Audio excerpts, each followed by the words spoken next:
بیان کیا ہے. منافقین کے بارے میں یہ بات بیان کی کہ وہ اندر سے کافروں کے ساتھ تھے اور ظاہر مسلمانوں کے ساتھ تھے. تو جب قرآن کی کوئی آیت نازل ہوگی تو وہ منافقین غریب اور کمزور صحابہ کرام سے جو مالی اعتبار سے کمزور تھے ان سے کہتے تھے ارے قرآن کی آیت نازل ہوئی تو تمہارا ایمان بڑھ گیا یا گھٹ گیا؟ قرآن پاک میں پیچھے آیتوں میں ہے کہ جب اللہ کی آیت نازل ہوتی ہے تو مومنین کے ایمان میں اضافہ ہوتا ہے. تو مذاق کرتے تھے منافقین مسلمانوں سے اور کہتے تھے کہ تم حضور کی مجلس میں بڑا آیت تمہیں نازل ہوئی تو اس سے تمہارے ایمان میں اضافہ ہوگا یا کمی ہوئی؟ کیا ہوگا؟ بڑھ گیا ایمان تمہارا. اور پھر ٹھٹھا کرتے تھے, ہنستے تھے, مذاق کرتے تھے. تو اللہ تعالیٰ نے ان منافقین کا جواب نازل کیا اور جواب یہ دیا اللہ تعالیٰ نے کہ ایمان والے ہیں, مومنین ہیں, ان کا ایمان تو بڑھے گا ہی, ان کا ایمان تمہاری طرح سے بڑھے گا نہیں. تم تو جو آیتیں نازل ہوئی ہیں اللہ کی طرف سے ان آیتوں کا تم انکار کر رہے ہو. تو ایک انکار تمہارے اندر موجود ہے. جب دوسری آیت نازل ہوتی ہے تو تمہارا انکار اور بڑھ جاتا ہے, ڈبل ہو جاتا ہے, تمہارے دل میں اور تنگی پیدا ہو جاتی ہے. لیکن مومنین کے لیے جب ایک اللہ کی آیت نازل ہوئی ہے تو اس کا حوصلہ ہے کہ اللہ نے جو حکم کیا ہے اس پر ہم عمل کریں گے. جب دوسری آیت نازل ہوتی ہے تو اور بھی حوصلہ بڑھتا ہے کہ اور بھی اس پر بھی عمل کریں گے تو ایمان تو بڑھتا ہی ہے. اور وَإِذَا مَا أُنزِلَتْ سُورَةٌ فَمِنْهُم مَّن يَقُولُ أَيُّكُمْ زَادَتْهُ هَٰذِهِ إِيمَانًا.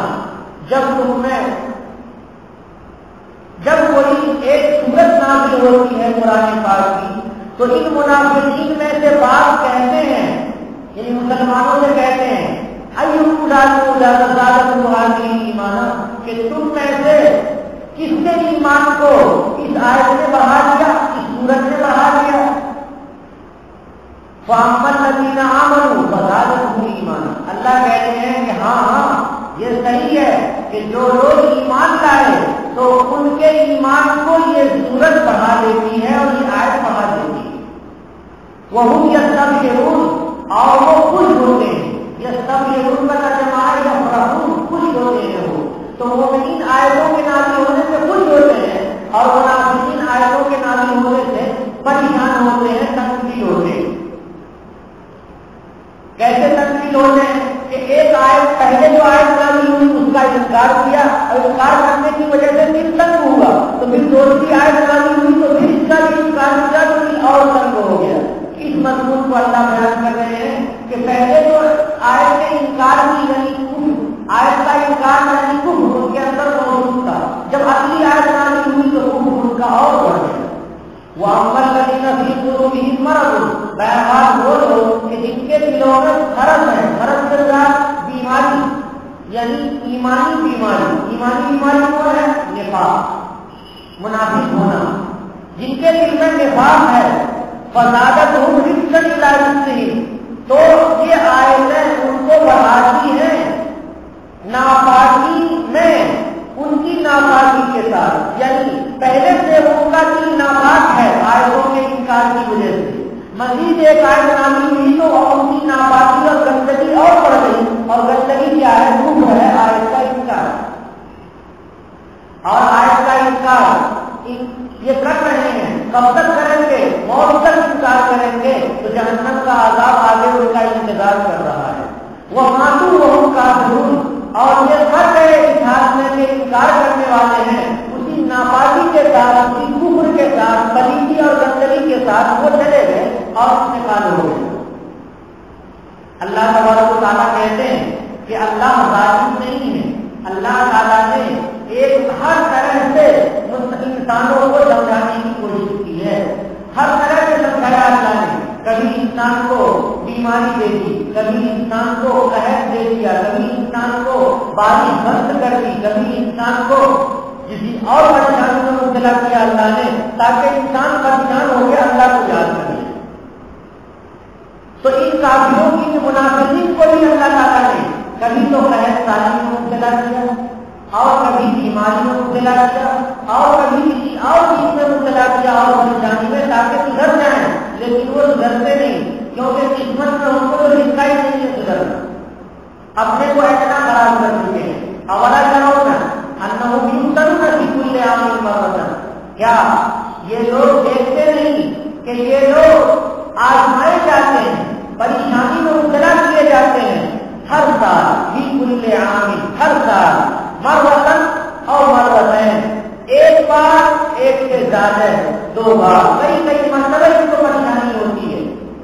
ثم لا يتوبون، پھر بھی توبہ نہیں کرتے. اب مومن سے پریشان ہو جائے تو توبہ کرتا ہے، مومن کو توبہ کی توفیق ہوتی ہے. مفسرین نے لکھا ہے کہ منافقین دیکھتے ہیں کہ کفار کو مسلمانوں سے شکست ہو گئی، جیسے جنگ بدر میں کافروں کو مسلمانوں سے شکست ہو گئی، تو ان کو سوچنا چاہیے کہ دیکھو اللہ کا دین بلند ہو رہا ہے اور اللہ کا مخالف کفر یہ پست ہو رہا ہے، تو کچھ نہ کچھ تو سوچنا چاہیے اور نفاق سے توبہ کر لینا چاہیے. کبھی اللہ تبارک و تعالیٰ ان کو اور کسی پریشانی میں مبتلا فرماتے ہیں، یعنی ان کے نفاق کو اللہ ظاہر کر دیتے ہیں. جیسے ابھی سورہ توبہ کی جو بہت سی آیتیں آپ نے پڑھی، تو ان آیتوں میں اللہ تعالیٰ نے منافقین کے نفاق کو ظاہر فرما دیا. جو وہ نفاق چھپا کر کے رکھتے تھے اس نفاق کو ظاہر فرما دیا اللہ تعالیٰ نے. تو کہ فلاں منافق ہے، فلاں منافق ہے، فلاں نے حضور کا حکم نہیں مانا، فلاں نے اللہ کا حکم نہیں مانا، تو یہ بھی تو بڑی پریشانی کی بات ہے. تو ان ساری پریشانیوں کے باوجود یہ لوگ توبہ نہیں کرتے ہیں. ثم لا يتوبون، یہ توبہ نہیں کرتے ہیں، حالانکہ توبہ کرنا چاہیے. وَهُمْ وَلَا هُمْ يَذَّكَّرُونَ، اور نہ ہی یہ لوگ نصیحت قبول کرتے ہیں. اللہ تعالیٰ کی نصیحت بھی یہ قبول نہیں کرتے کہ اللہ کو کہ نبی صلی اللہ علیہ وسلم پر جو آیت نازل ہوئی ہے اس آیت کو قبول کرنا ہے، ایسا نہیں کرتے. کبھی ایسا ہوتا ہے کہ منافقین حضور کی مجلس میں بیٹھے ہوئے اور اتفاق سے ایسی آیت نازل ہوئی جن میں منافقین کے نفاق کو بیان کیا کہ آپ کے ساتھ کچھ لوگ ایسے رہتے ہیں جو دو رنگے ہیں، دو رنگے ہیں، آپ کے سامنے کہتے ہیں ایمان لے آئے ہم اور پکے مومن ہیں، اور جب کافروں کے پاس جاتے ہیں تو کہتے ہیں کہ ہم تو تمہارے ساتھ ہیں، ہم تو ان کو دھوکہ دینے کے لیے بھی کہے ہیں. تو اللہ تعالیٰ کو کسی کی آیت نازل ہوتی ہے جس میں نفاق کی خرابی بیان کی گئی ہے، منافقین کی برائی بیان کی، تو وہ لوگ کیا کرتے ہیں، وہ آپس میں ایک دوسرے کو دیکھ کر کے آنکھ مارتے ہیں، ہنستے ہیں، مذاق کرتے ہیں اور کہتے ہیں کہ چلو یہاں سے بھاگ کرو، کیونکہ اس مجلس میں ہماری ہی برائی بیان کی جا رہی ہے، تو جہاں اس آدمی کو کی برائی بیان کی جائے وہاں پہ آدمی نہیں اٹھتا. تو وہ جن کی تنگی محسوس کرتے ہیں اور خاموشی سے وہ نکل کر کے کہیں اور چلے جاتے ہیں، اور یہ بھی دیکھتے رہتے ہیں کہ ہمیں کوئی دیکھ تو نہیں رہا ہے، کوئی پکا مسلمان پختہ مسلمان دیکھ تو نہیں رہا ہے. اگر کوئی دیکھے گا تو کہے گا کہ دیکھو وہ فلاں بھاگ گیا کیونکہ بات بہت کڑوی لگ رہی ہے، اللہ نے انہیں کی خرابی بیان کی ہے، اس لیے کڑوی لگ رہی ہے اور بھاگ گیا ہے. تو منافقین ایسی بات کو سنتے ہیں جس سے ان کے دل کو تکلیف ہوتی وہ بھاگ لیتے ہیں. وہاں وہ انسانوں کی صورت، اور جب ان کے کوئی صورت نازل ہوتی ہے جس میں ان کے نفاق کا ذکر ہوتا ہے، نظر بعضهم الى بعض، تو ایک منافق دوسرے منافق کو دیکھتا ہے، ایک منافق دوسرے منافق کو دیکھتا ہے اور مذاق کرتا ہے، آنکھ مارتا ہے ایک دوسرے کو اور کہتا ہے کہ دیکھو ہم ہی لوگوں کی بات بیان ہو رہی ہے. هل يراكم من احد ثم انصرفوا، وہ آپس میں کہتے ہیں کہ کوئی پکا مسلمان تمہیں دیکھ تو نہیں رہا ہے. اس کے بعد ثم انصرفوا، حضور کی مجلس سے نکل کر کے بھاگ جاتے ہیں، سرک کر کے بھاگ جاتے ہیں. صرف اللہ قلوبهم، اللہ تعالیٰ نے ان کے دل کو پھیر دیا، یعنی اب وہ ایمان کی توفیق ختم ہو گئی اور حضور سے پر ایمان لانے کی توفیق ختم ہو گئی، حضور کی محبت ان کے دل سے نکل گئی. اب ان کا انتقال بھی کفر پر ہی ہوگا، دیے جا رہے ہیں اور آیتوں کے نازل ہونے سے تکلیف محسوس کر رہے ہیں. بِأَنَّهُمْ قَوْمٌ لَا يَفْقَهُونَ، اس لیے کہ یہ ایسے لوگ ہیں کہ جن کو سمجھ نہیں ہے، یعنی جن کے دماغ میں صحیح ایمان کو پانے کی سمجھ نہیں ہے اور جن کے دل میں صحیح عقیدے کے اختیار کرنے کا جذبہ نہیں ہے. بِأَنَّهُمْ قَوْمٌ لَا يَفْقَهُونَ، اس لیے کہ یہ ایسے لوگ ہیں جو سمجھتے نہیں. غرض یہ کہ ان آیتوں میں اللہ تعالیٰ نے منافقین کا ذکر کیا اور ان منافقین کے بیماریوں کا ذکر کیا کہ منافقین اور کفار میں کوئی فرق نہیں ہے، بلکہ منافقین کفار سے زیادہ بڑھے ہوئے ہیں. یہ چھپے ہوئے دشمن ہیں، یہ آستین کے سانپ ہیں. کفار تو کھلے ہوئے دشمن ہیں، تو کھلے ہوئے دشمن سے ہوتی تکلیف نہیں ہوتی جتنی تکلیف چھپے ہوئے دشمن سے ہوتی ہے. یہ منافقین نبی کریم صلی اللہ علیہ وسلم کے دشمن ہیں اور صحابہ کرام کے دشمن ہیں، ایمان کے دشمن ہیں. جہاں ایمان اور کفر کی بات سامنے آتی ہے تو یہ کافروں کا ساتھ دیتے ہیں، ایمان والوں کا ساتھ نہیں دیتے، مومنین کا ساتھ نہیں دیتے. اللہ تبارک و تعالیٰ ہمیں ایمان والا بنائے، ایمان والوں کا ساتھ دینے والا بنائے اور ہمارے دل میں جن سے نفاق کو نکال دیں.